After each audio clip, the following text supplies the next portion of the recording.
ఆంధ్రప్రదేశ్లో కాంగ్రెస్ పార్టీ బలపడకపోతే విభజన హామీలు నెరవేరవని రాష్ట్ర కాంగ్రెస్ అధ్యక్షురాలు వైఎస్ షర్మిల అన్నారు. ఏపీ ప్రజల ఓట్ల బలంతోనే కేంద్రంలో బీజేపీ నిలబడిందన్నారు.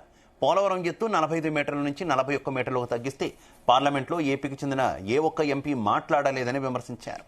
రాజమండ్రిలో పార్టీ సమీక్షా సమావేశం నిర్వహించారు. ఈ సమావేశంలో మాజీ ఎంపీలు హర్షకుమార్, పల్లంరాజు పాల్గొన్నారు.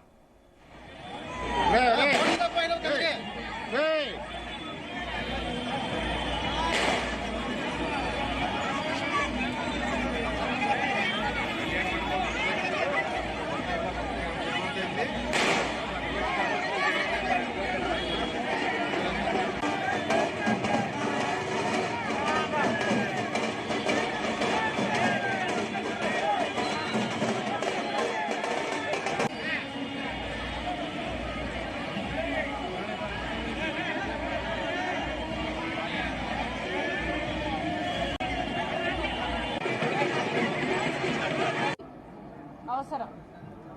ఎందుకంటే కాంగ్రెస్ పార్టీ బలపడకపోతే, రాహుల్ గాంధీ గారు ప్రధానమంత్రి కాకపోతే ఆంధ్ర రాష్ట్రానికి సంబంధించిన ఏ ఒక్క విభజన హామీ కూడా నెరవేరదు అని ఇప్పటికీ ధృవీకరణ అయిపోయింది. 11 సంవత్సరాలుగా బీజేపీ పార్టీ అధికారంలో ఉంది. మోడీ ప్రధానమంత్రిగానే ఉన్నారు.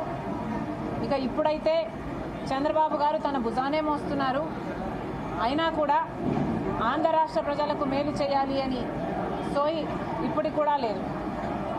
నిజానికి ఆంధ్ర రాష్ట్ర ప్రజలు ఓట్లేస్తే ఆ ఎంపీల చేత, ఆ బలం చేత ఇప్పుడు మోడీ గారు ప్రధానమంత్రిగా కూర్చొని ఉన్నారు.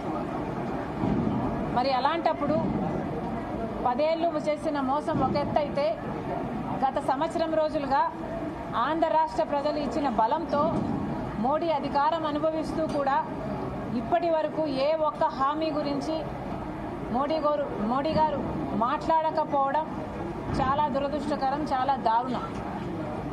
మొన్న మోడీ గారు విశాఖపట్నంకి వచ్చారు, యోగా చేసుకుని వెళ్లారు. కనీసం యోగా మీద ఉన్న శ్రద్ధ కూడా ఆంధ్ర రాష్ట్ర ప్రజల మీద చూపలేదు మోడీ గారు. ఎందుకు ఇంత అన్యాయం చేస్తున్నారు మోడీ గారు? సమాధానం చెప్పాలి. ఆంధ్ర రాష్ట్రానికి వచ్చారు, మీ పార్టీకి మీరు యోగా చేసుకొని వెళ్ళిపోయారు. మరి కనీసం ఆంధ్ర రాష్ట్ర ప్రజలకి మేలు చేస్తాననో లేక ఒక అష్యూరెన్సో కనీసం అది కూడా ఇవ్వకుండా వెళ్ళిపోయారు అంటే ఎంత ధీమాగా ఉన్నారో మోడీ గారు. చంద్రబాబు గారు ఇచ్చిన సపోర్టు, జనసేన ఇచ్చిన సపోర్టు తనకు ఏ డోకా ఉండదు. పూర్తిగా విశ్వసిస్తూ, పూర్తిగా నమ్మకంతో అసలు మోడీ గారు మన వైపు, మన ఆంధ్ర రాష్ట్ర అవసరాలు చూడడమే మానేశారు.